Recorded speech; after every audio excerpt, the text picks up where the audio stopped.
Welcome back to Rekhasri foods. ఈరోజు వీడియోలో fish masala fry చూపిస్తున్నాను. ఈ ఫ్రైని ఒకసారి ఉడిపిలో హోటల్లో తిన్నానండి. చాలా టేస్టీగా అనిపించింది. అందుకని ఈసారి ఇంట్లో ఒకసారి ట్రై చేశాను. చాలా టేస్టీగా వచ్చింది. నిజానికి హోటల్లో కన్నా కూడా నేను చేసిన ఫ్రై చాలా బాగుంది. ఇలా ఒకసారి ట్రై చేసి చూడండి. మంచి మసాలాతో చాలా టేస్టీగా ఉంటుంది.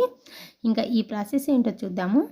దీనికోసం ముందుగా నేనైతే ఇక్కడ ఒక 3 చేపల్ని తీసుకున్నాను. ఈ కర్ణాటకలో అయితే వీటిని బాంగడా అంటారు. ఏ చేప అయినా సరే చిన్నవి తీసుకోండి, అంటే మీడియం సైజు ఉన్న ఫిష్ తీసుకోండి. అప్పుడే ఉప్పు కారాలు అనేవి బాగా పడతాయి. తీసుకున్న తర్వాత వీటిని ఉప్పు పసుపు వేసి ఒక 2-3 సార్లు బాగా క్లీన్ చేసుకోవాలి. క్లీన్ చేసుకున్న తర్వాత ఇలా మా పైన తల దగ్గర కట్ చేసుకుని ఆ తర్వాత చిన్న గాడ్స్ లాగా అటు ఇటు 2 వైపులా కూడా గాడ్స్ పెట్టుకొని తీసుకోండి. అప్పుడే ఉప్పు కారాలు అనేవి బాగా పడతాయి.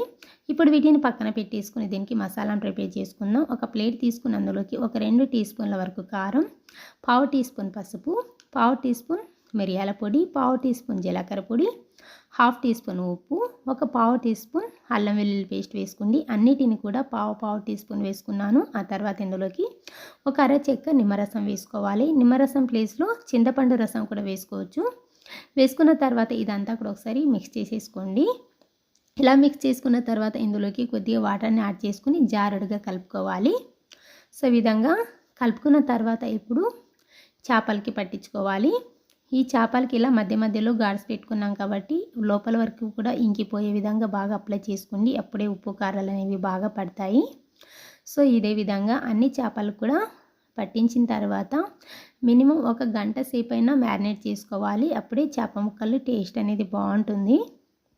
సో ఇప్పుడు వీటిని ఒక గంట సేపు పక్కన పెట్టేసి ఆ తర్వాత స్టవ్ మీద ఒక ప్యాన్ పెట్టుకోండి. ఈ ప్యాన్ కూడా పాత ప్యాన్ ఉంటే యూజ్ చేసుకోండి. ఒకవేళ కొత్త ప్యాన్ తీసుకున్నారనుకోండి, ఒక్కొక్కసారి దోశ వేసేటప్పుడు ప్యాన్ అనేది సరిగా పనిచేయదండి. అందుకని ఇలాంటి పాత ప్యాన్ ఉంటే మాత్రం దాంట్లో చేసుకోండి.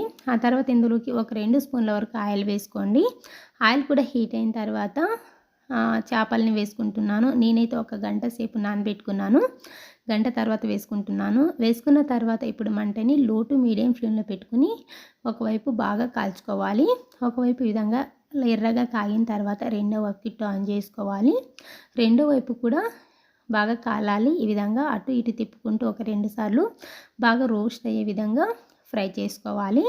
సో ఈ విధంగా మంచిగా రోస్ట్ అయిన తర్వాత ఇప్పుడు ఒక ప్లేట్లో తీసుకుని పక్కన పెట్టేసుకోండి. ఈ విధంగా అన్నిటిని కూడా తీసుకున్న తర్వాత ఇప్పుడు దీనికి ఒక మసాలాను ప్రిపేర్ చేసుకుందాము. ఈ మసాలా అయితే ఒక మంచి కోటింగ్ లాగా సాస్ లాగా పనిచేస్తుందండి. నేనైతే ఇక్కడ పెద్ద సైజ్ టమాటో ఒకటి తీసుకున్నాను. తీసుకుని దీన్ని పెద్ద ముక్కలుగా కట్ చేసేసుకుని ఒక మిక్సీ జార్లో తీసుకోండి. తీసుకున్న తర్వాత ప్యూరీలాగా మెత్తగా గ్రైండ్ చేసేసుకుని పక్కన పెట్టుకోండి. ఆ తర్వాత స్టవ్ మీద ఒక ప్యాన్ పెట్టుకోవాలి. పెట్టుకుని అందులోకి 1.5 టేబుల్ స్పూన్ వరకు ఆయిల్ వేసుకోండి.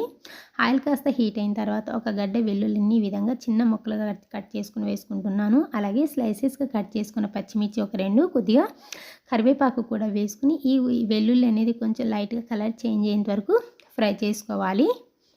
సో ఈ విధంగా వెల్లుల్లి ఈ విధంగా లైట్గా కలర్ చేంజ్ అయిన తర్వాత చిటికెడంత పసుపు, 1/2 టీ స్పూన్ కారం, 1/2 టీ స్పూన్ ధనియాల పొడి, ఒక 1/2 టీ స్పూన్ ఉప్పు వేసుకోండి. ఉప్పు కారం అన్నీ కూడా ఫ్రైలో కూడా వేసాం కాబట్టి చూసుకుని యాడ్ చేసుకోండి. యాడ్ చేసుకుని ఇదంతా కూడా ఒకసారి మిక్స్ చేసుకున్న తర్వాత గ్రైండ్ చేసుకున్న టమాటా ప్యూరీ వేసేసుకుని ఈ టమాటా అనేది పచ్చివాసన అంతా పోయి ఇందులో నుంచి ఆయిల్ అనేది ప్యాన్కి సపరేట్ అయ్యేంత వరకు ఫ్రై చేసుకోవాలి. సో వన్స్ ఈ విధంగా ఆయిల్ సపరేట్ అయిన తర్వాత ఇందులోకి ఒక 2-3 స్పూన్ల వరకు వాటర్ని వేసుకోండి.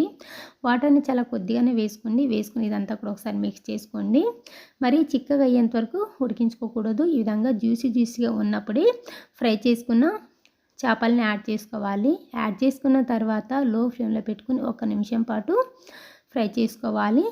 సో ఈ విధంగా 1 నిమిషం బాగా ఫ్రై చేసుకున్నారనుకోండి, మసాలా అనేది బాగా పడుతుంది.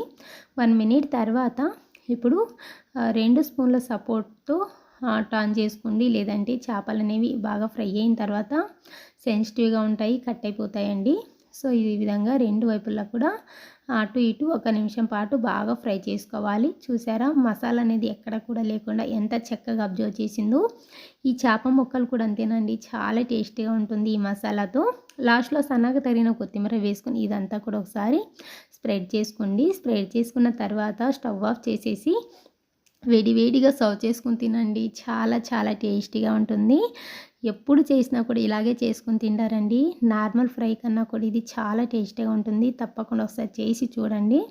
ఈ రెసిపీ నచ్చితే మాత్రం లైక్ చేసి అలాగే మరిన్ని వీడియోస్ కోసం రేఖాశ్రీ ఫుడ్ ఛానల్ని సబ్స్క్రైబ్ చేసుకోండి. Thank you.